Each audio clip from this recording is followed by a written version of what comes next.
Gracias a todos por estar acá haciéndose un rato en esta tarde calurosa de sábado. Bueno, ahí nos presentamos con Cari, hace muchos años que trabajamos juntas, acá en lo particular, viviendo hace más de 10 años en Capilla del Monte, Córdoba.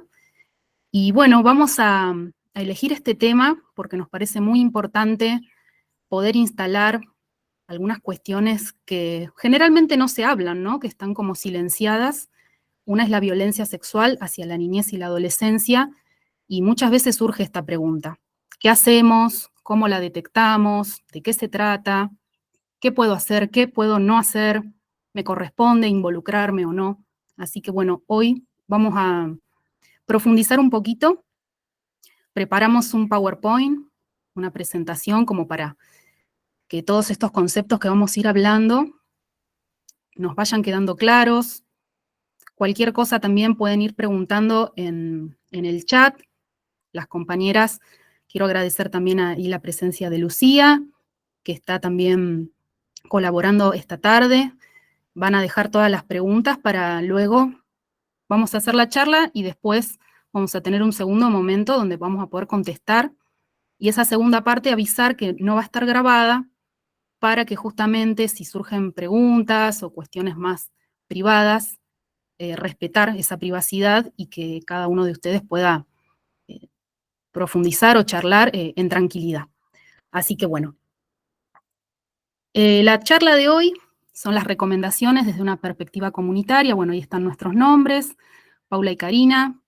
Yo soy trabajadora social, egresada de la Universidad de Luján, y Cari es peritografóloga, haciendo tareas muy importantes también en la temática dentro de su profesión.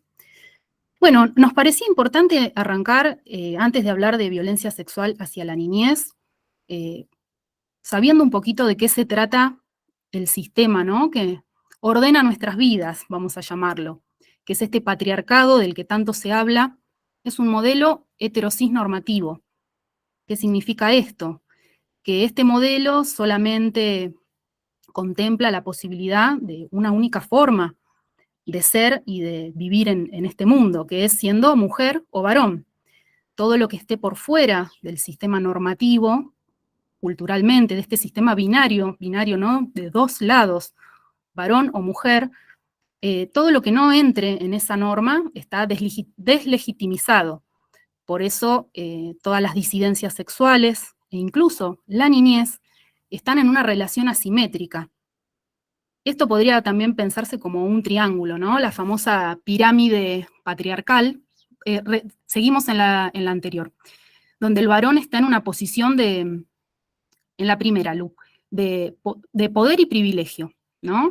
El varón está ahí en la base de esta pirámide, desde donde maneja todas las cuestiones sociales y donde su palabra es tenida en cuenta con una superioridad. No hablamos de cualquier varón, hablamos de un varón blanco, de un varón heterosexual, de un varón de clase alta, que es el que tiene todos los privilegios en nuestra cultura, en nuestra sociedad, en lo económico y también en lo religioso, porque los varones de todas las religiones, como verán, son los patriarcas, que son los que tienen la palabra mayor, los que determinan las cuestiones más importantes en los distintos estratos, en las distintas culturas, en las sociedades, en la política. Lo podemos ver desde la historia hasta en la actualidad. Ahora sí, pasamos a la siguiente. Bueno, y este patriarcado, con estos privilegios, con este sistema de absoluto poder, no solamente perjudica a mujeres, a disidencias, sino que perjudica principalmente a las niñeces. ¿Por qué? Porque el adulto está también, por una cuestión de edad, en la base de esa pirámide de poder. Esto es histórico, ¿no? A lo largo de la historia, todas las instituciones sociales, como la familia, la escuela, la iglesia, el Estado mismo, a través de prácticas, acciones, discursos, va invisibilizando a los niños, las niñas, las niñas. Vamos a hablar de todos estos sujetos de derecho que se encuentran oprimidos y que reciben violencia. Una violencia que está culturalmente legitimizada.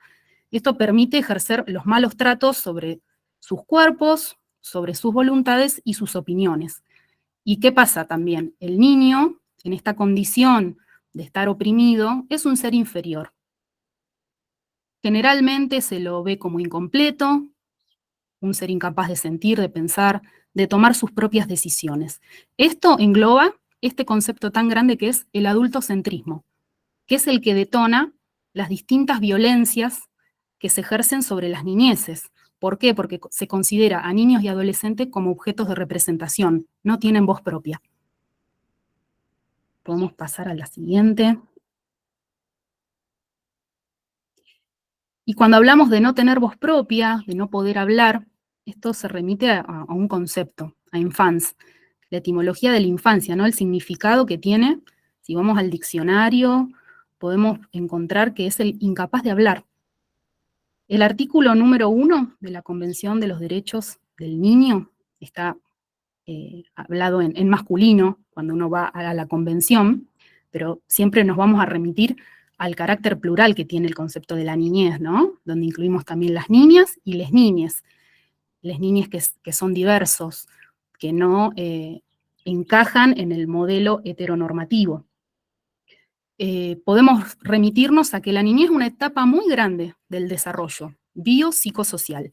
Elegimos el concepto de niñeces porque justamente empezamos a cuestionar algunos conceptos que nos parece que está bueno empezar a cambiar, así como empezamos a adquirir el lenguaje inclusivo, está muy bueno empezar a desmenuzar estas palabras y a tratar a los niños, a las niñeces, por el concepto que sea más abarcativo y que contemple mayores derechos. Entonces vamos a hablar de las niñeces, de esta construcción social y cultural, plural y que incluye las diversidades, porque no hay una única forma de ser niña en el mundo.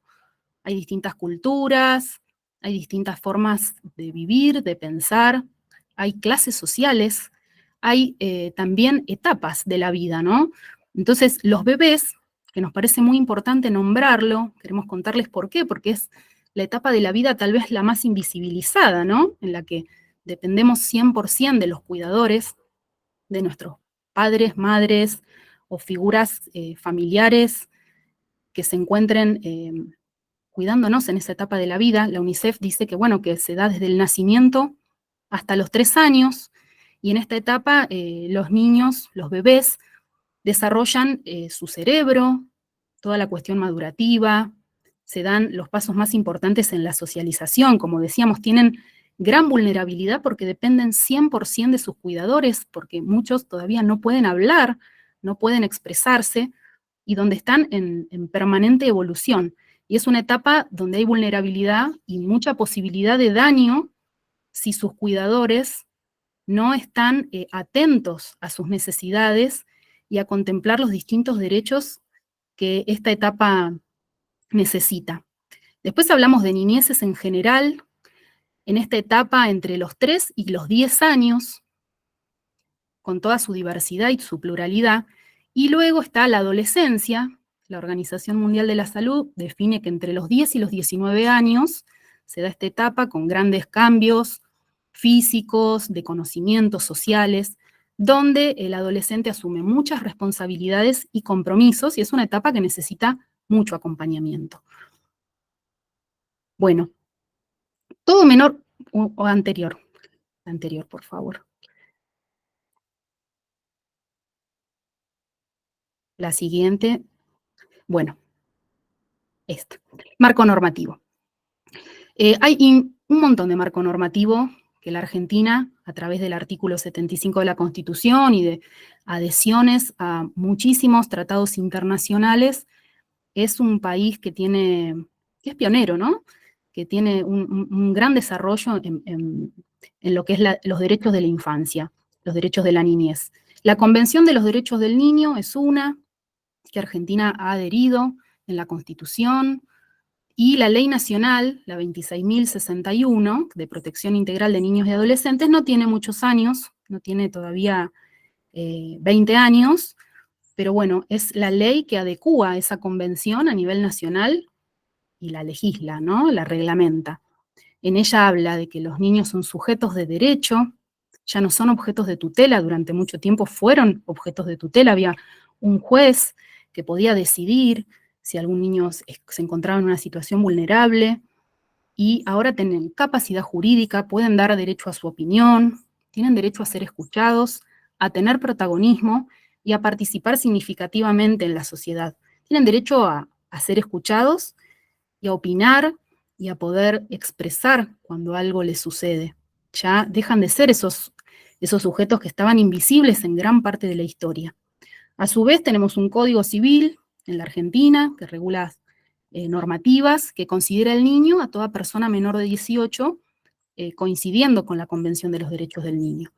El Código Civil habla de adolescentes. Define que a partir de los 13 años, un niño pasaría a ser adolescente, donde ya tiene voz y voto para poder referirse a algunas decisiones, como su salud, como los tratamientos médicos, que no sean invasivos para sí mismo, y ya a partir de los 16 se lo considera adulto para algunas cuestiones, como por ejemplo las decisiones respecto al cuidado de su cuerpo. El adolescente, bueno, tiene un rol activo, tiene muchas actitudes, tiene capacidad de pensamiento, de desarrollarse. Esto es más o menos una definición de lo que queremos hoy contarles de qué es un niño, un adolescente, un bebé. Hay otros conceptos que son importantes. ¿Por qué estamos contando todo esto, no? Porque para poder mirar con una perspectiva de niñez, con una perspectiva de derechos humanos, tenemos que tener algunas cuestiones claras o en cuenta. Una es la interseccionalidad. Hay una investigadora, una abogada afrodescendiente de Estados Unidos que se llama Kimberlé Crenshaw, que ella desarrolla el concepto de interseccionalidad. Esta es una herramienta de análisis que permite entender cómo diversas categorías se van entrecruzando, ¿no? Para poder analizar todos los aspectos que hacen singular a un niño, a un bebé, a un adolescente.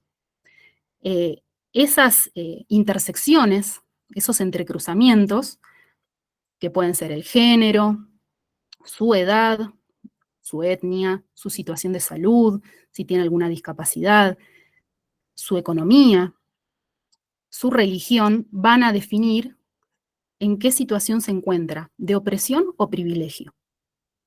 Esta categoría es una categoría muy, muy interesante que se puede aplicar en un montón de otros conceptos, y como salud, como cuestiones relacionadas a la violencia hacia las mujeres y las disidencias. Pero bueno, esto es la antesala para poder entender desde qué mirada nosotros nos posicionamos, de una mirada de los derechos humanos. Y ahora vamos a ir un poquito a profundizar qué es la violencia hacia bebés, niñeces y adolescentes. Hablamos de violencia sobre todas las acciones, omisiones, relaciones y discursos que buscan dominar y someter a niños y adolescentes, aprovechándose de su vulnerabilidad y desigualdad existente, afectando la posibilidad de que disfruten de un grado óptimo de salud, supervivencia y desarrollo. Esta es la definición que podemos encontrar en la Organización Mundial de la Salud y que también adhiere la UNICEF. Hablamos de que la violencia hacia los sectores más vulnerables de la vida, que son los bebés, las niñas, los adolescentes, es un problema de salud pública. Es un problema de salud pública mundial, con grave impacto sobre la salud integral, porque a los afecta desde lo físico, lo sexual, lo psíquico, lo vincular y lo social. Toma un poquito de agua. Y bueno, hay tipos de violencia, ¿no? Está la violencia física, que tal vez es la que nosotros más vemos, porque es la que podemos observar, ¿no? Cuando un niño aparece con un golpe, un empujón, hablamos de situaciones intencionales, ¿no? Tironeos, quemaduras, fracturas, lesiones graves, incluso que le pueden provocar accidentes muy graves y hasta la muerte. Porque un niño jugando puede caerse, puede lastimarse, puede tener un moretón. Hablamos de violencia ocasionada por un adulto, como decíamos antes, por una acción, por una omisión, con el objetivo de causarles un daño, de aprovecharse de la vulnerabilidad. También está la violencia emocional, psicológica, cuando a un niño se lo ignora, se lo rechaza, se lo aísla, se lo humilla, gritos, amenazas, se lo pervierte, se lo abandona, se lo presiona.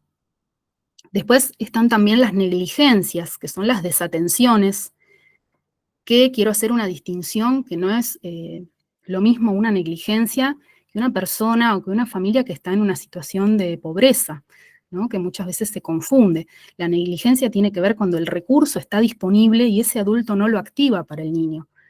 Puede ser con el cuidado, con su salud, con la vestimenta, con eh, esa, esa situación que a una como madre, como padre o como cualquier ciudadano te mueve a querer cuidar y proteger a una niñez, ¿no? Muchas veces esas cuestiones también son utilizadas como cuestiones de maltrato, y de hacer algo justamente para aprovecharse de la vulnerabilidad de ese niño, que se pueden producir en el ámbito intrafamiliar, o sea, dentro de casa, de la casa propia, de la casa de un familiar o de un cuidador muy cercano, o también se puede dar intrainstitucional, porque las niñeces, un bebé, un niño chiquito, incluso un adolescente, pasa gran parte de su vida en instituciones, ¿no? Vamos a la escuela, eh, podemos ir al club, podemos estar en una iglesia,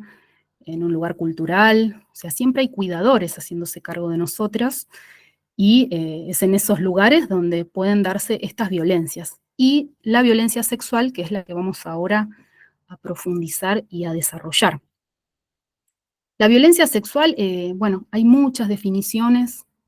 Tomamos la de Irene Intevi, también una investigadora, eh, que ella habla del involucramiento de niños y adolescentes, niñeces y adolescentes. Cuando vean en la placa NIA, es la sigla, ¿no? De niñeces y adolescencias, involucramiento en actividades sexuales que no logran comprender ni consentir por su inmadurez evolutiva, por parte de un adulto o de otro niño que por su edad y su rol se encuentran en una posición de poder.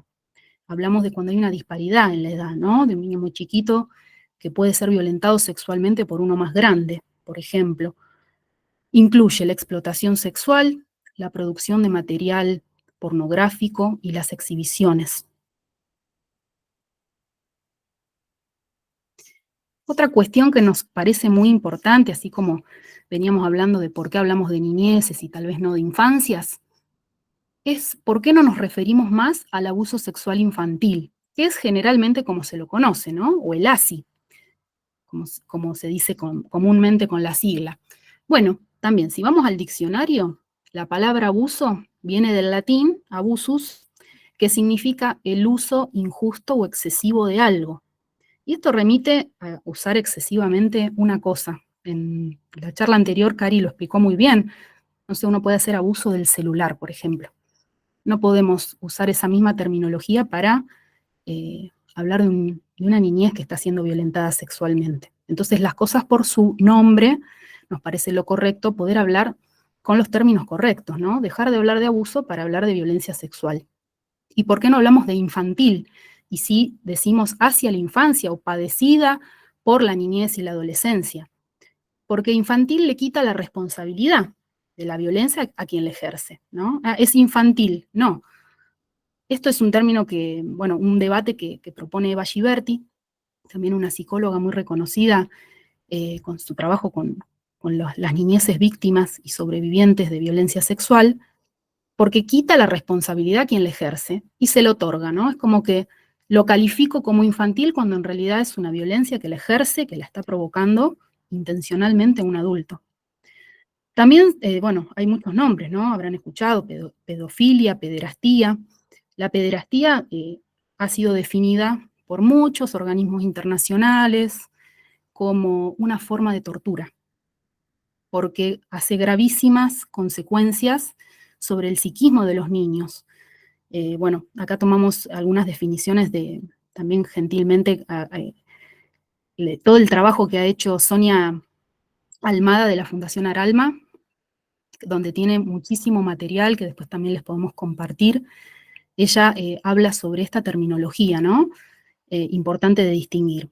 Y bueno, vamos a empezar a hablar un poquito de qué se trata la violencia sexual. Sé que son temas muy fuertes, por eso, bueno, vamos a tratar de, eh, con dinamismo, con imágenes, hacer un poquito más amena esta problemática tan tremenda, pero que de la cual necesitamos saber justamente para poder identificarla. La más, tal vez, forma de, más fuerte que le ocurre a un niño es la del contacto físico, ¿no? Que es la que el niño tal vez puede tener una posibilidad mayor de identificar si podemos enseñarle desde temprana edad el autocuidado de su cuerpo y lo que debe y no debe pasarle a su cuerpo. Son los tocamientos por debajo, por encima de la ropa del niño, besar, tocar, acariciar los genitales de un niño o obligarlo a tocar al agresor. Violación, que puede ser penetración vaginal, oral o anal. Penetración digital, que es la que se produce con los dedos o con objetos.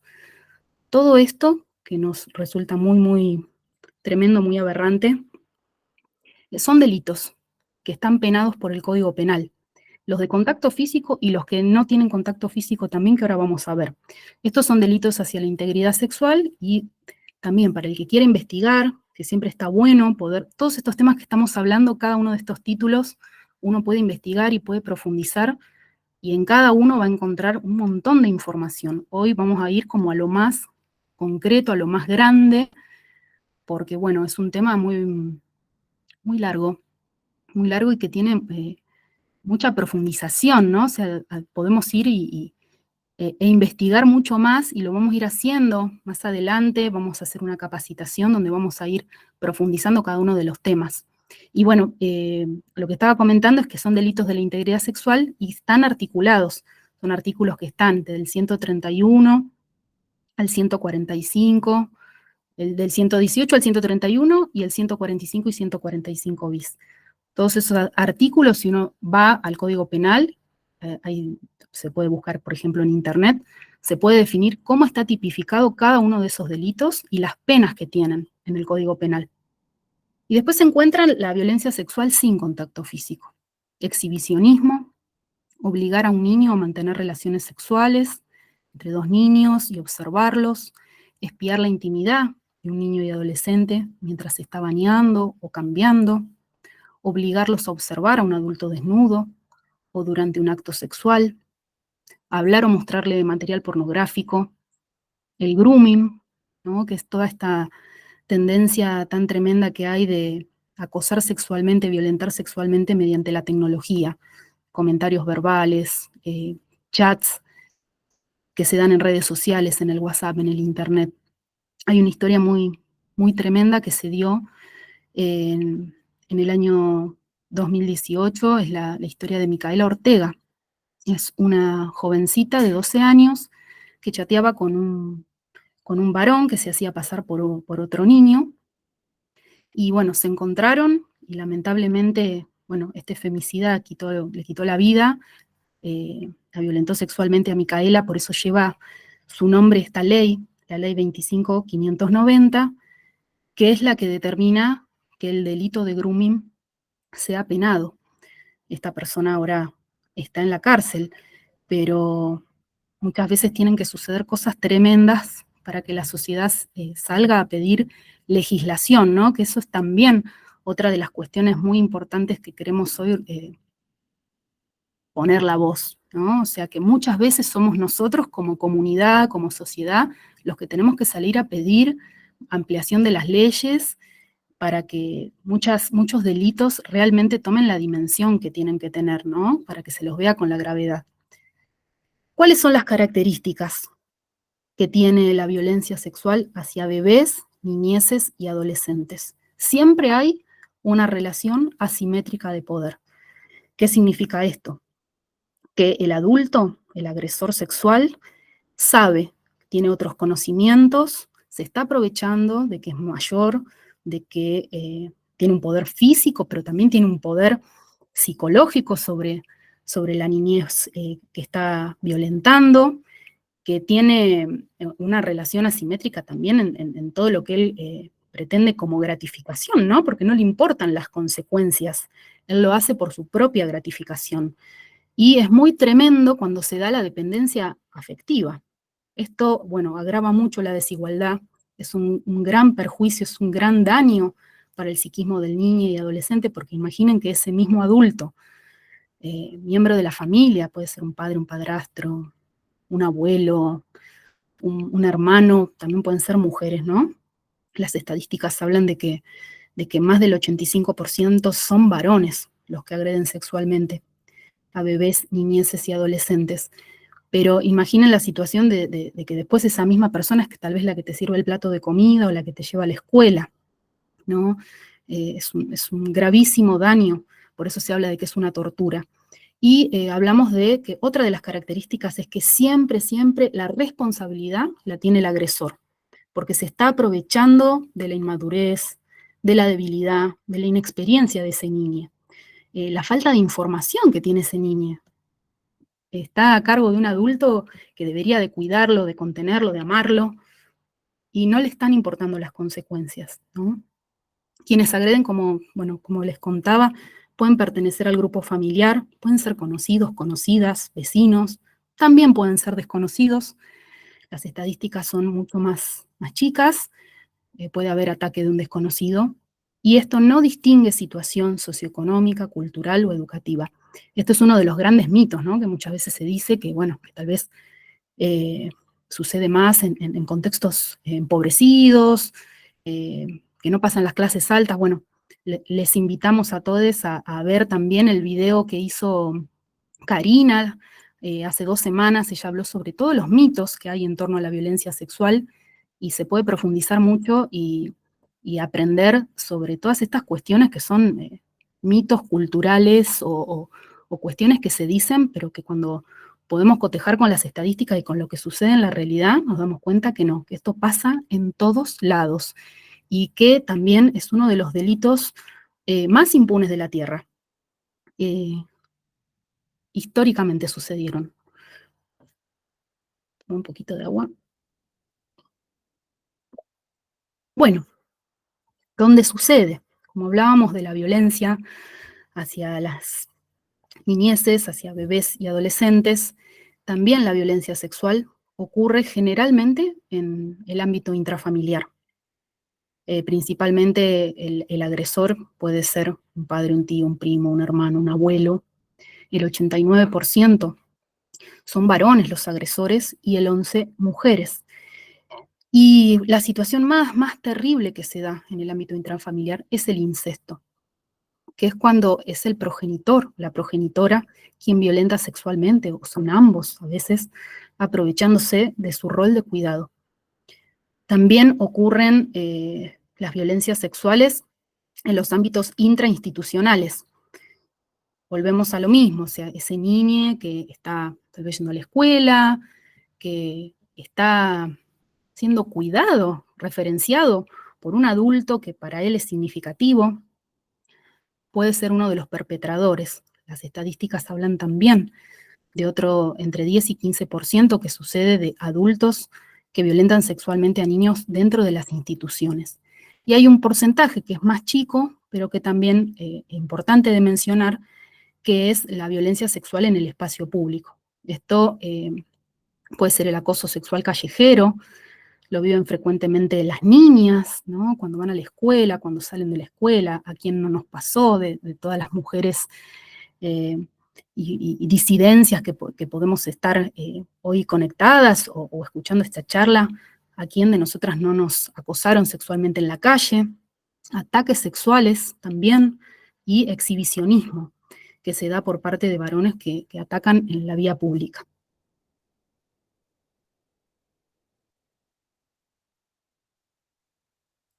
Bueno, me parecía muy importante mencionar que dentro de las violencias en el espacio público también se dan violencias eh, muy marcadas, como el chineo.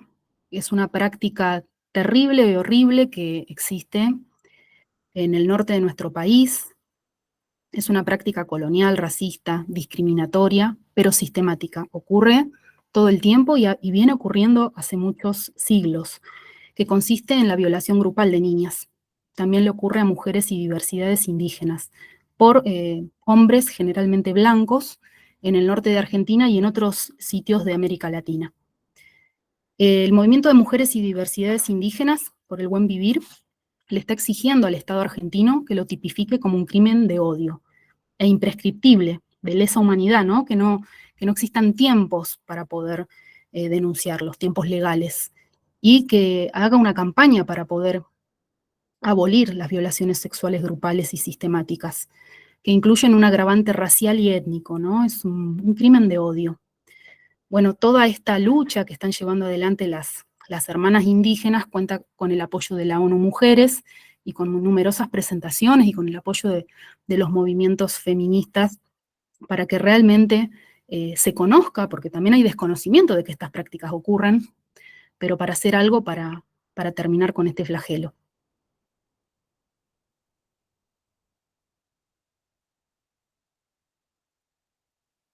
Bueno, estuvimos hablando de dónde ocurren, ¿no?, las violencias y ahora cómo la detectamos. Hay indicadores específicos. El más importante, y en el que vamos a hacer mucho énfasis, es el relato de ese niño y adolescente. Cuando un niño habla, tiene que haber ahí un adulto receptor de ese mensaje.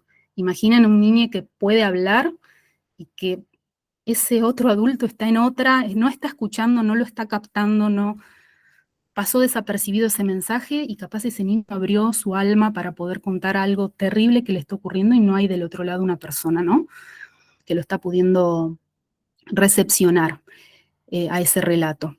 El relato sería el indicador más grande, pero después hay otras conductas sexuales inapropiadas para la edad, que a nosotros nos pueden llamar la atención, ¿no? También hay que apelar al sentido común, a la intuición, ¿no? Cuando nosotros nos damos cuenta que esto no está bien lo que está pasando. Muchas veces también hay presencia de molestias, lesiones, dolor.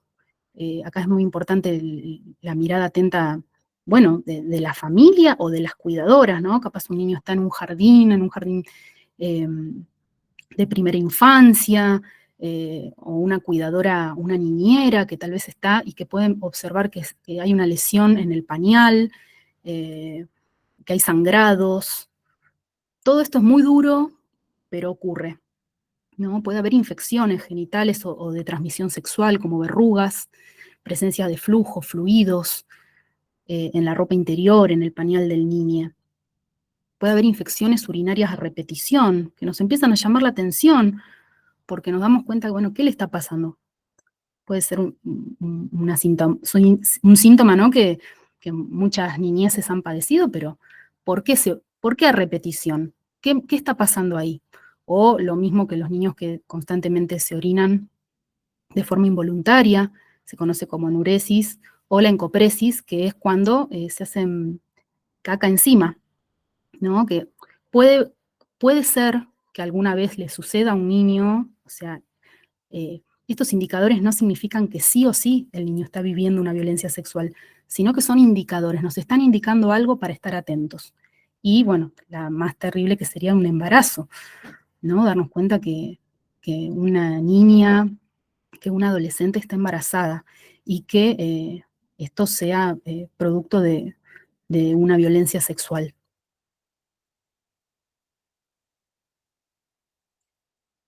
Bueno, y hablar también sobre la ILE, ¿no? O sea, legalmente eh, tenemos legislación que permitiría la interrupción legal de ese embarazo en el caso de las niñas que han sufrido una violación. Bueno, después hablamos también de los indicadores inespecíficos.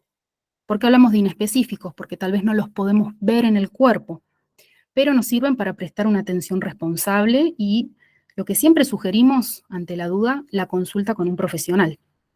Comentarios sexuales recurrentes, niñeces que se masturban en público, sin ningún tipo de inhibición, dibujos con mucho contenido sexual, niños se vuelven adictos a la pornografía, ¿no? Ese acceso que hay ahora con las redes sociales, con el celular, y que tal vez pasan desapercibidos si no prestamos atención. Por eso digo, hacer ese trabajo de estar ahí muy atentos, que no significa controlar, ¿no? Que no significa estar ahí excesivamente sobre ellos, sino de estar ahí presentes y hablar mucho con ellos.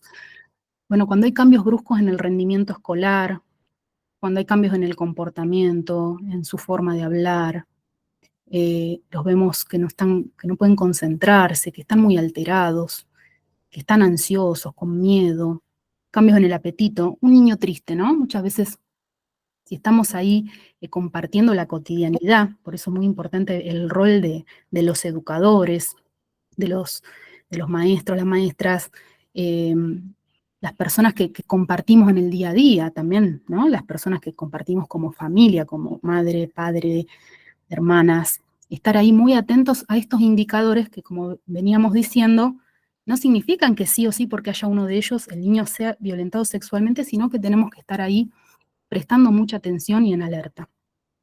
Y vamos a hacer también una mención a los indicadores de violencia sexual en bebés. ¿Por qué hacemos un énfasis también acá? Porque un bebé no habla, ¿no? Entonces hay que tener una atención especial.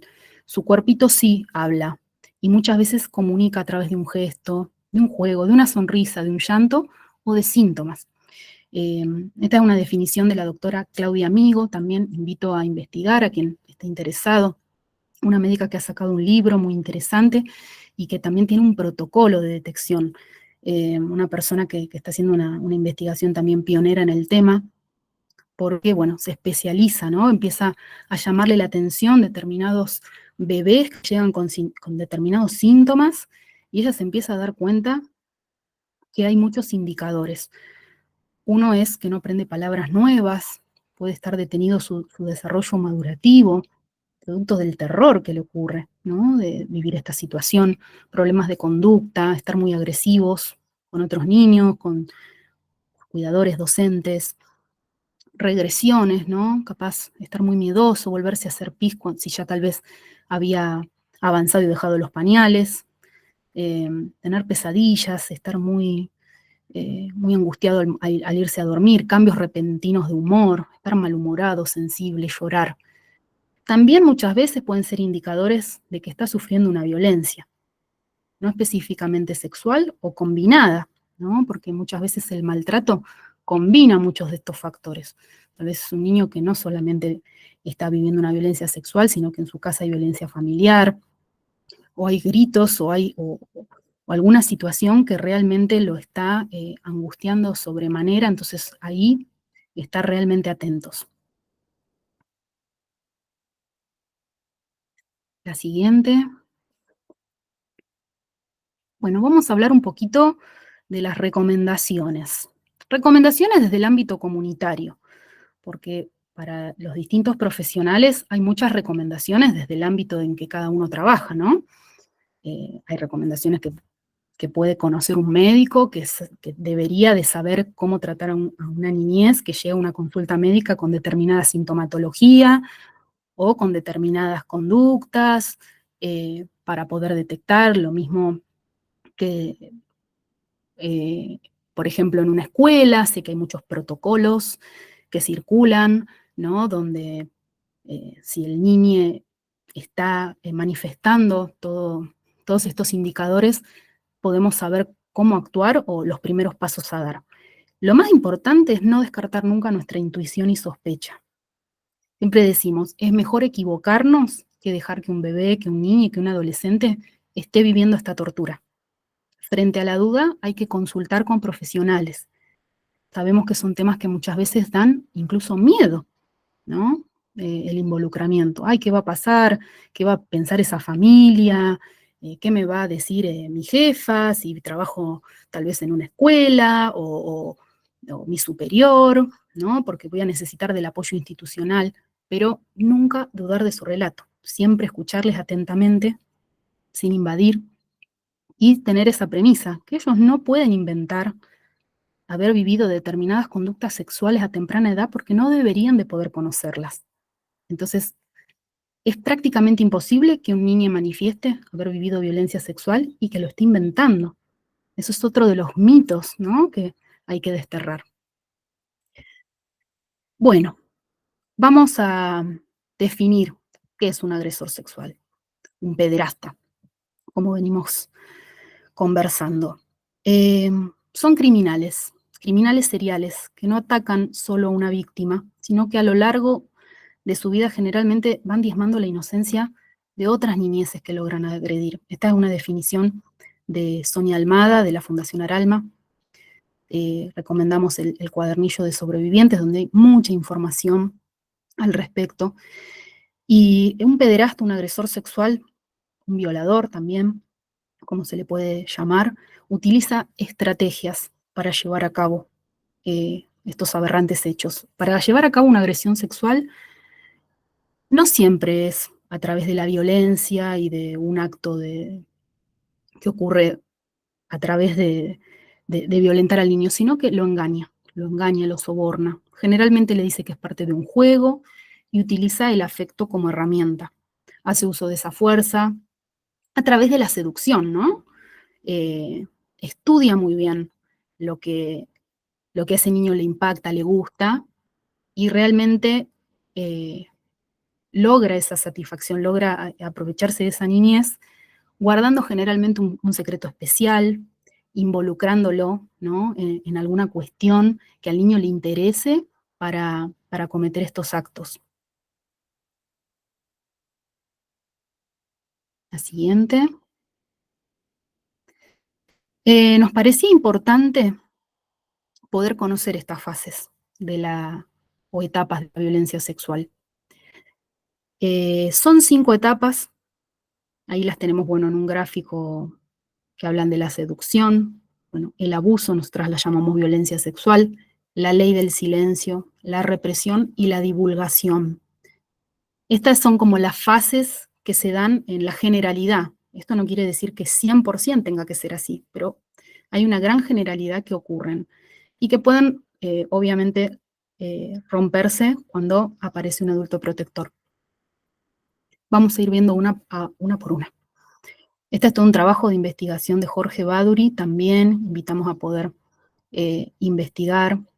Hay mucha gente, muchos profesionales que por suerte van abriendo camino, investigando y poniendo en palabras, ¿no?, todos estos temas de los que nunca se habla o de los que se empieza a hablar y que es muy importante conocer, porque tenemos derecho a conocer, a esta información sea pública y que realmente la aprendamos para poder detectarla. Bueno, la primera fase es la fase de seducción. Generalmente el agresor sexual le va a proponer una actividad divertida y deseada a ese niño, adolescente, eh, lo va a invitar a algún lugar. Generalmente se dan en lugares de referencia o costumbre, ¿no? Y lo va a hacer de una forma muy cautelosa para no ser descubierto, ejerciendo manipulación y aprovechándose de la confianza del niño. Luego se da la fase de la violencia sexual.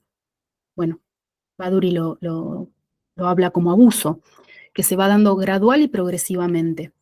Puede haber conductas de contenido erótico, exhibicionismo, voyerismo, que es espiarlo desnudo o espiar viendo un acto sexual, juegos sexuales, tocamientos, pudiendo incluso llegar a violentar con penetración o su intento al niño.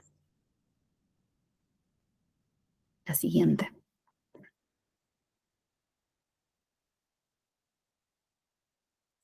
Bueno, después se da una fase, la tercera fase, que es tremenda, que es la de la instalación del secreto.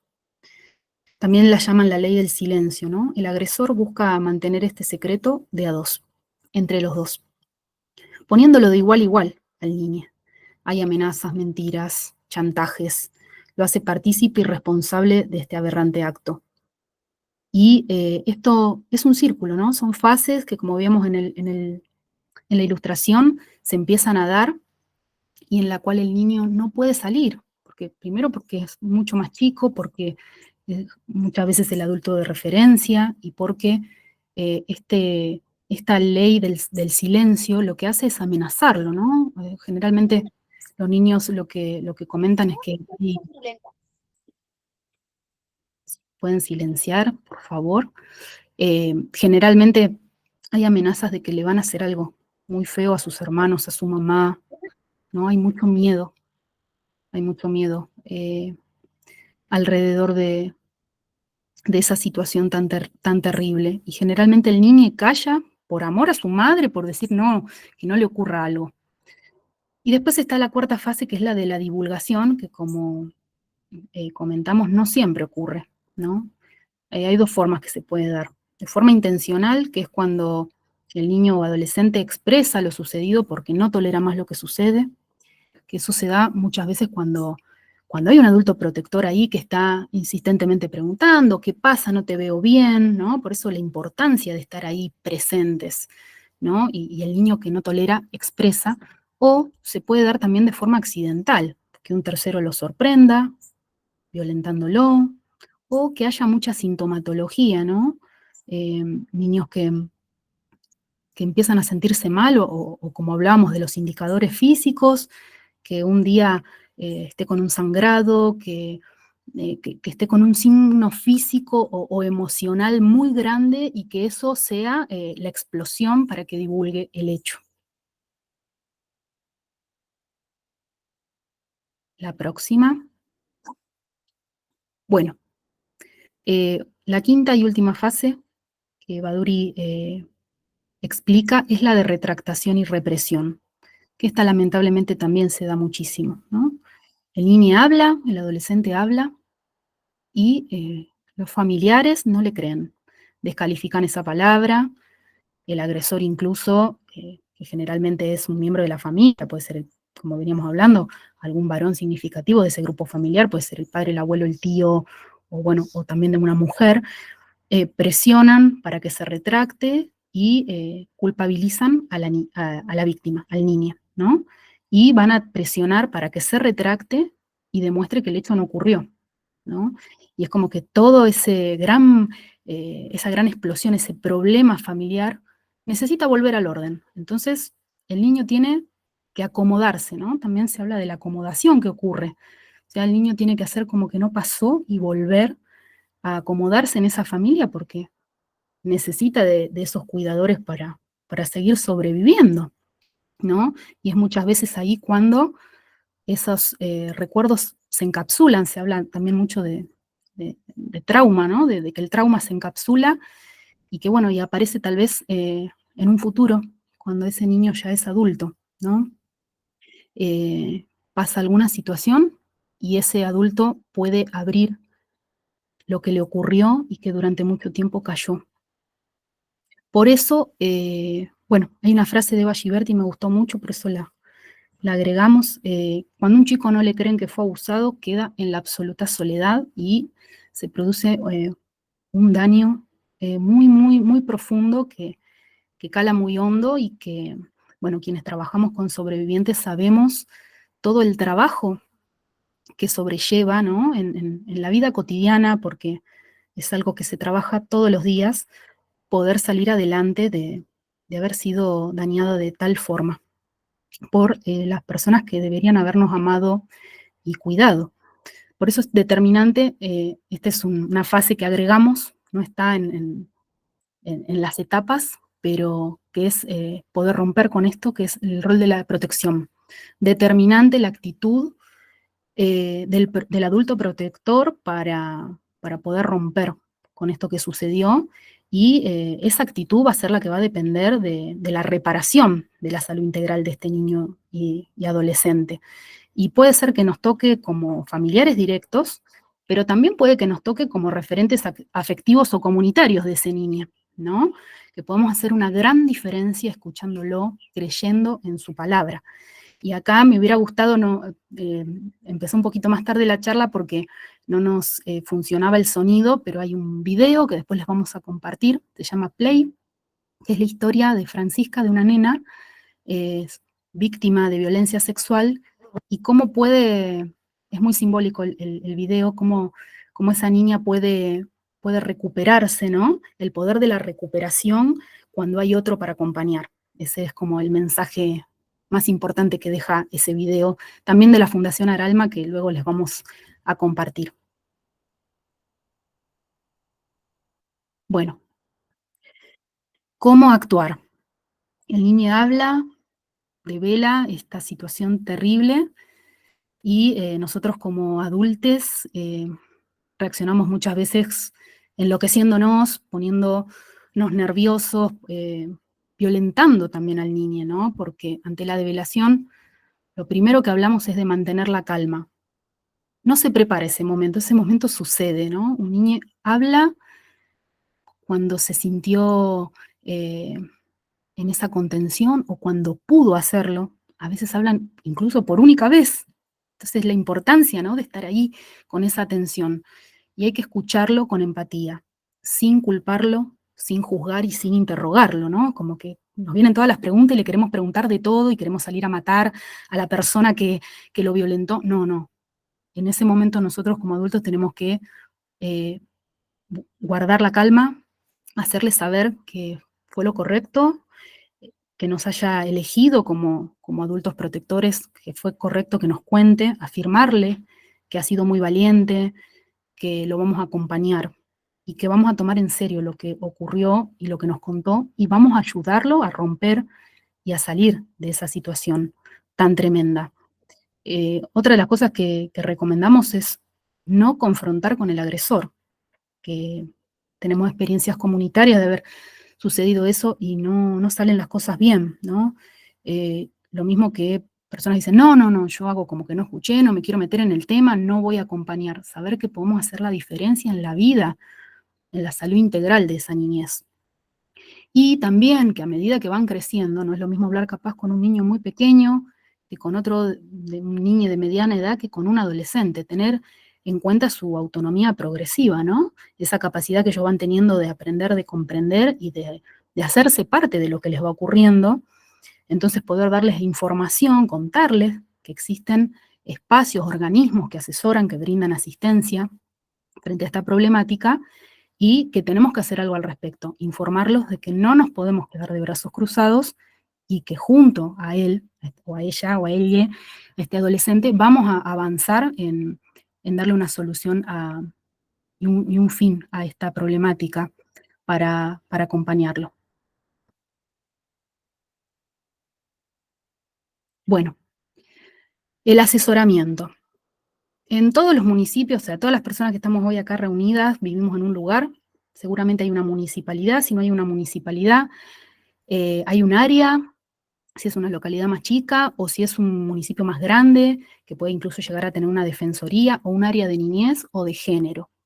Hoy en día hay en casi en todos los espacios, no queremos generalizar, sabemos que hay lugares que no, lugares que tal vez están en el interior o más alejados o que es difícil llegarse, pero es muy importante asesorarnos con profesionales. ¿Por qué? Porque ellos tienen también la obligación de acompañarnos en todo este recorrido de búsqueda y de justicia para esta situación.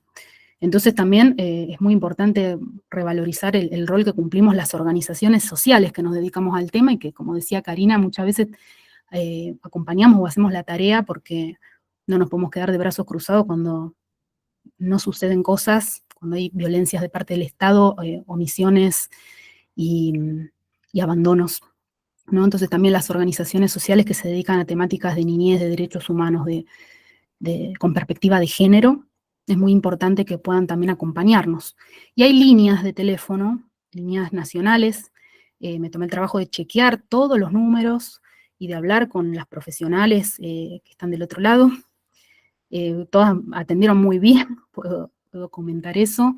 Una es la línea 102, que es un servicio gratuito y confidencial que funciona 24 horas. Desde cualquier lugar del país, de cualquier teléfono, se puede llamar y te va a atender un operador, operadora, para hablar sobre esta situación y asesorarnos de cómo proseguir. Después está la línea 137, que también brinda contención, asistencia y acompañamiento a víctimas de violencia sexual, también de violencia familiar y de grooming, que es este delito que hablábamos, ¿no? De las violencias sexuales a través de la tecnología, que bueno, también hay muchísimo material, es impresionante la cantidad de denuncias que explotaron en pandemia, ¿no? En esos momentos en que las niñeces tal vez no estaban tanto afuera de casa, sino adentro y con un celular. Yo incluso buscando información, algo que quiero comentar que me llamó mucho la atención es que buscando temas de prevención, muchas veces me aparecía en el YouTube o en los enlaces, me aparecían enlaces directamente a ingresar a pornografía, ¿no? Entonces, o sea, una estaba buscando información justamente para no, eh, para prevenir estos delitos y me aparecía. Entonces, activé rápidamente una opción que te da, por ejemplo, el YouTube o otras redes sociales, que es el control parental. Vos lo activás y ya determinada información no puede llegar, que es algo capaz muy sencillo de hacer, pero que no nos lo cuentan o no lo sabemos, y que automáticamente todos esos videos no pueden llegar. Entonces hay veces hay herramientas sencillas que es importantísimo, ¿no? Poder socializar. Y por otro lado, volviendo a las líneas de apoyo, está la línea 149. La línea 149, desde el año 2022, incorporó el programa Patrocinar, que es una cosa muy importante que ha sucedido, algo un hito, porque otorga acompañamiento legal gratuito de abogados, tanto del foro penal como el de civil o de familia, totalmente gratuitos, que van a acompañar y que pueden asumir en esa causa de denuncia, ¿no? En el acompañamiento. A través de la línea 149 se puede acceder en qué lugares de la Argentina está funcionando, y si por algún motivo no funcionaran en algún lugar, que nosotros también nos compartieron esa información, todos los lugares donde asisten estas abogadas, poder derivar a los juzgados o a las instituciones de justicia más cercanas. También contar que ayer leí una noticia muy importante, que es que se armó una red federal de abogados querellantes por delitos de violencia sexual hacia niñas y adolescentes, ¿no? Entonces, bueno, como que todos los días se va avanzando. Eso es muy, muy importante. Bueno, vamos a la denuncia.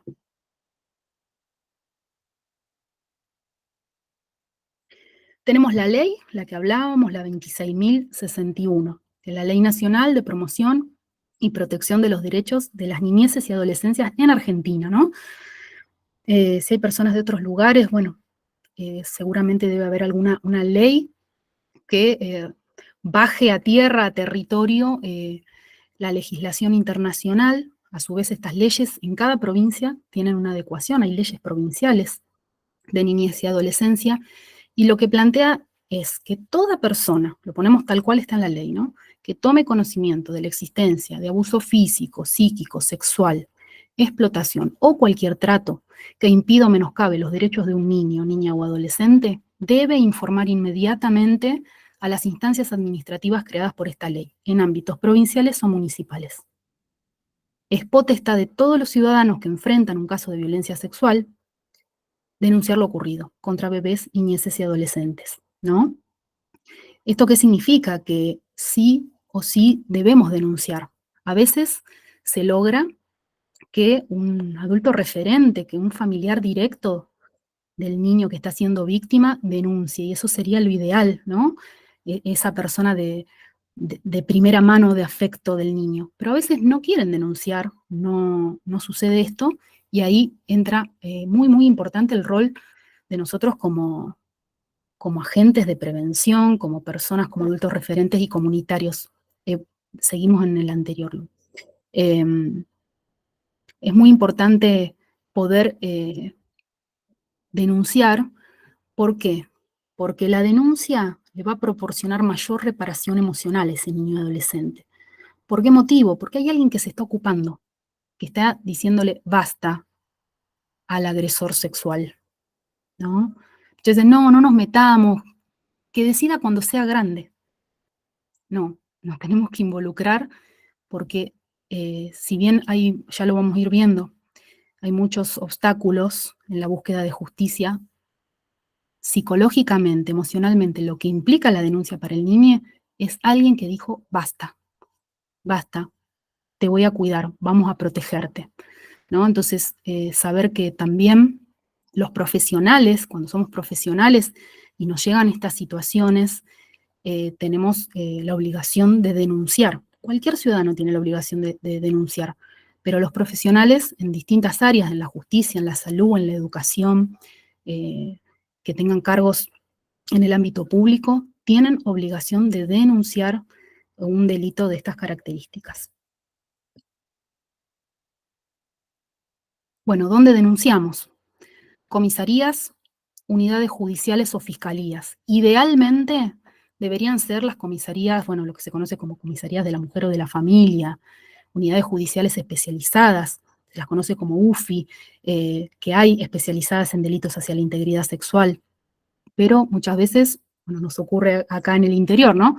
No queda otra que ir a la comisaría, eh, donde a veces nos puede atender un personal policial capacitado, ¿no? Que haya tomado lo que se conoce como la ley Micaela, eh, con una perspectiva de género y de saber de qué se trata el tema. Muchas veces nos puede pasar que no.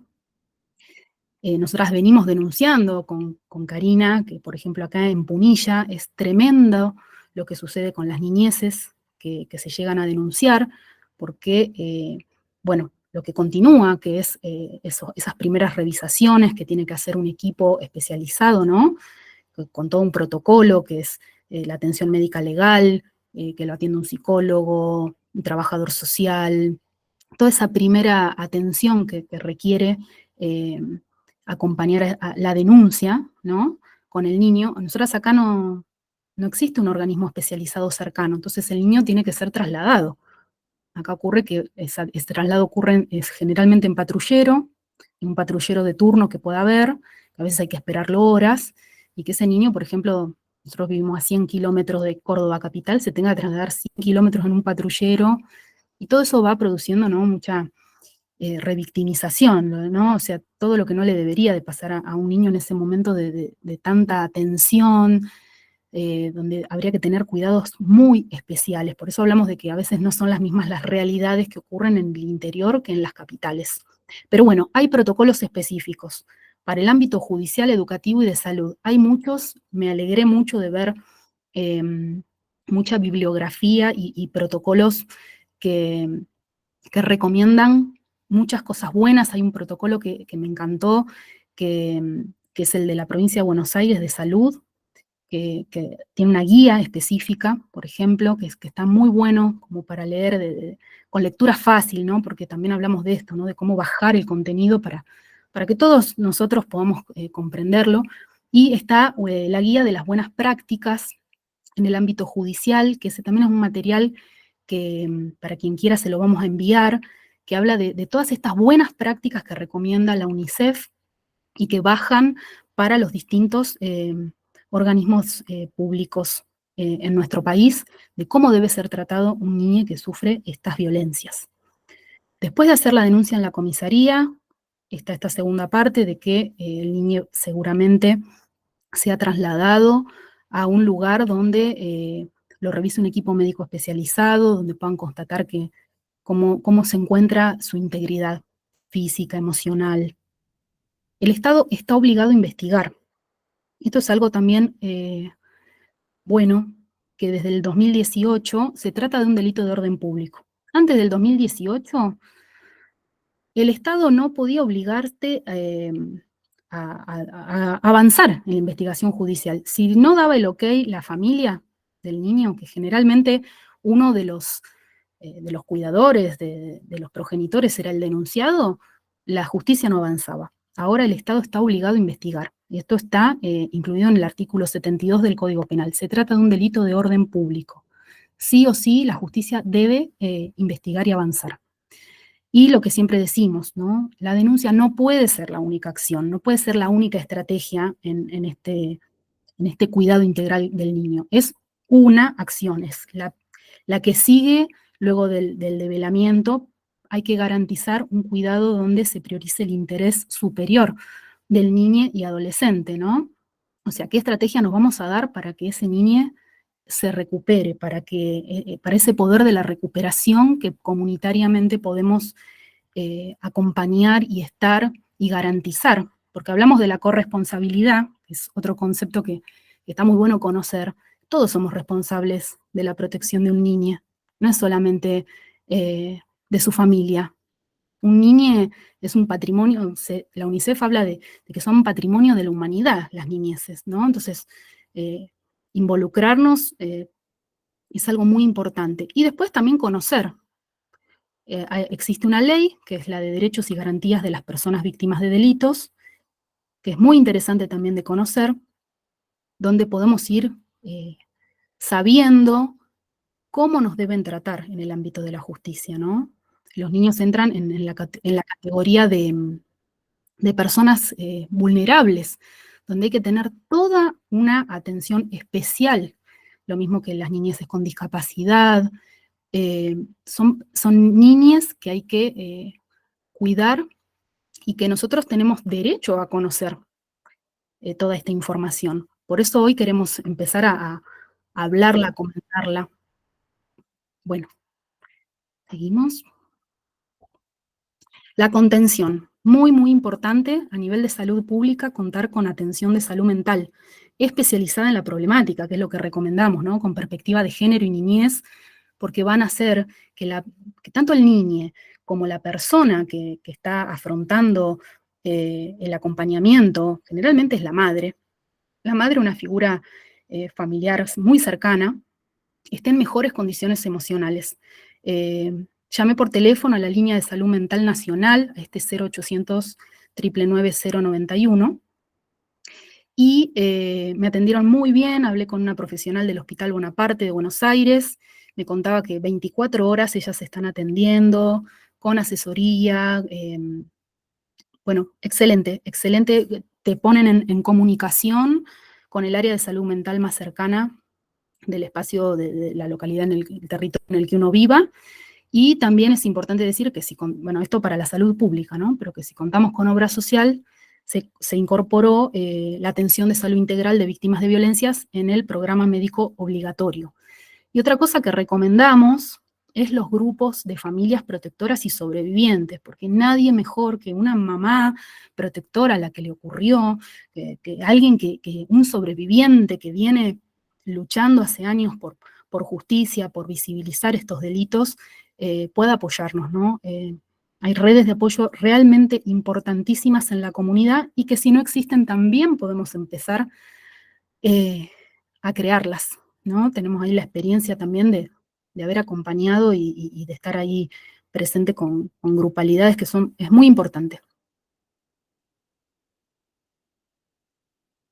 La siguiente. Bueno, ¿qué son las mamás protectoras? Merece un capítulo aparte, merece mucho más, pero bueno, contarles que esta definición la hicimos con las compañeras, ¿no? Con las mamás protectoras y sobrevivientes de un grupo muy hermoso que funcionó aquí en Capilla del Monte, las chicas del Abrazo Conjunto. Son las mamás que creen en la palabra del niño adolescente. El niño cuando devela una situación de violencia, y acá nos abrimos, no solamente violencia sexual, cualquier violencia que afecte su integridad física, psicológica, emocional, por parte de un adulto de la familia, de estos varones generalmente del propio entorno de confianza, ante el develamiento la posición de la mamá es de creencia absoluta y protección. Es una cuidadora que ante los abandonos y negligencias del Estado, que ahora vamos a profundizar un poquito en eso, se ve obligada a realizar un montón de procedimientos complejos que le llevan tiempo, dinero, energía, para garantizar los derechos y la protección de sus niños. Históricamente, las madres protectoras son excluidas de sus entornos. También ocurre algo un quiebre, ¿no? Muy fuerte en sus propias familias, porque tienen que salir a defender a su cría. También hay mucho maltrato social, muchas personas que empiezan a dudar pero mirá lo que está haciendo con ese chico, y si será verdad, y si no será verdad. Entonces se empieza a criminalizar la figura de la mamá protectora, acusándolas de mentirosas, de que obstruyen el vínculo paterno-filial con el agresor. Y siempre decimos, ¿no? Que creer en una mamá protectora, apoyar las causas de las mamás protectoras, conlleva un posicionamiento de derechos humanos a favor de quienes se están denunciando, que son los niños a los que estamos protegiendo. Por eso, creer y apoyar a mamás protectoras para nosotras es fundamental, porque estamos protegiendo a la niñez y a la adolescencia. La siguiente. Bueno, la ruta crítica. Bueno, en esta búsqueda de justicia pasa de todo. Lamentablemente no siempre pasan cosas buenas, y acá es importante este concepto de una española, Montserrat Sagot, que en el año 2000 hace una investigación y ella crea este concepto donde empieza a visibilizar todos los recorridos, la ruta, ¿no? La ruta o la trayectoria que transita una víctima de violencia de género buscando solución a su problemática de violencia, ¿no? Entonces, toda la trama comunitaria y de las instituciones que tiene que recorrer, que genera avances y retrocesos, ¿no? Por eso decimos la importancia de estar en contacto con otra mamá, con otra protectora que haya hecho este recorrido, que me puede decir, no vayas a tal lado, habla con tal profesional, ¿por qué no golpeas esta puerta? ¿Por qué no haces este llamado? ¿No? O sea, ¿cómo podemos ir allanando el camino de otra?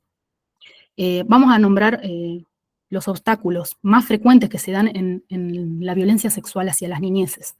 Se da revictimización, ¿no? De niños y adolescentes, se les hace reiterar los hechos. Esto es algo que no está recomendado justamente en las buenas prácticas. No es necesario que el niño hable un montón de veces. Con que hable una vez, ya está. Se pone en duda ese relato y se lo hace revivir así traumáticamente la situación. Se demoran muchas veces procedimientos restitutivos de derechos, ¿no? Demoras en determinadas medidas de protección urgentes, en exclusiones del hogar. Cuando se los obliga a revincularse con el agresor. Esto merece también un capítulo aparte, o sea, cuánta cantidad de situaciones que desde el fuero civil se dicta una medida porque no se está hablando con la sede penal, ¿no? Investigando sobre ese delito. Y algo que ocurre también, que es el backlash, que es lo que le sucede a los profesionales, ¿no? Son perseguidos, hostigados, hay reacciones muy violentas sobre el profesional que emite un informe, que está posicionándose a favor de ese niño o niña adolescente. Siguiente. Bueno, vamos a hablar un poquito del falso SAP. Esta es otra de los grandes obstáculos que encuentran las mamás protectoras. El falso SAP es un término que inventó el psiquiatra Richard Garner. Es un psiquiatra estadounidense que confesó ser pedófilo y que lamentablemente utilizan los grupos de agresores y los grupos antiderechos que hoy en día están ahí muy firmes, desestimando la palabra de las niñeces, ¿no? Generalmente lo que se dice, lo que alega este síndrome falso, es que están repitiendo un discurso que les inculcó la persona adulta, generalmente la madre, que está ejerciendo una influencia acusando al agresor que es inocente. Esto es en síntesis lo que proponen y está totalmente desestimado en los manuales de psiquiatría. La Organización Mundial de la Salud también salió a expresarse, no posee ninguna base científica e incluso los colegios de psicología, el de Córdoba, el de Buenos Aires, o sea, está totalmente desestimado y lamentablemente lo utilizan. Cari el otro día en la charla pudo dar cuenta, ¿no? De un informe acá de un área de niñez de Punilla que hablaba lamentablemente, de que existía SAP en una situación de una denuncia de estas características. Increíble, pero bueno, todavía hay un largo camino a recorrer eh, con las profesionales para que sepan que esto realmente está desaconsejado. La siguiente. Bueno, acá ya estamos entrando en el final, ¿no? El rol comunitario de prevención. Eh, Tenemos mucho para decir las personas que formamos parte de las organizaciones, de los comedores, de los merenderos, de los espacios recreativos. Tenemos derecho a tener acceso a la información. Eso es algo que tenemos que estar ahí muchas veces peleando por que suceda. Entonces, saber que las capacitaciones para niños, adolescentes, para los cuidadores comunitarios son nuestro derecho y que tenemos derecho a tener ese acceso. Por suerte hay Ley Micaela para la ciudadanía. Podemos tener todos esos contenidos bajados no solo para los profesionales, no solo para las personas que trabajan en el Estado, sino también para nosotros. La ESI, los derechos humanos, todo podemos llevarlo a nuestros espacios comunitarios de trabajo, de recreación, de militancia. Propiciar los espacios de escucha, ¿no? Tenemos en nuestra organización un espacio donde realmente se dé el diálogo con las niñeces. ¿Hay alguien dispuesto a escuchar? Aunque sea ahí, en la copa de leche, en el partidito de fútbol o en la actividad que estemos organizando. ¿Se da esa situación? Como docente, ¿estoy propiciando ese momento para poder escucharles cuando algo les ocurre? El yo sí te creo como posicionamiento ético-político, ¿no? Decimos yo sí te creo, ¿no? Por una cuestión religiosa, porque creemos en la palabra de ese niño que está confiando plenamente en nosotros que estamos recibiendo. Después el trabajo en red. Una organización tiene que estar siempre en red con otros, con organizaciones sociales, con las instituciones del Estado. Es muy importante participar en los consejos locales de niñez y adolescencia, ¿no? Podemos incluso solicitar ser parte, está garantizado en la Ley Nacional de Niñez, de Protección Integral, que haya creaciones de consejos locales, municipales, incluso zonales, donde se escuche a las niñeces, que ellas puedan proponer políticas públicas y que adultos referentes de las distintas organizaciones o espacios educativos también podamos ser parte acompañándoles y proponiendo diagnósticos, proponiendo políticas públicas y llevando las problemáticas que tienen las niñeces a esos ámbitos donde también somos corresponsables, como veníamos hablando. Bueno, los espacios libres de violencia, con los protocolos comunitarios. Nosotras acá sabemos, ocurre mucho, ¿no? Que tal vez una persona que está denunciada, que bueno, que la denuncia está ahí todavía a la espera de que avance en la justicia, que hay un niño que no puede ir a un espacio porque está el agresor ahí, y bueno, pero tenemos los protocolos, ¿no?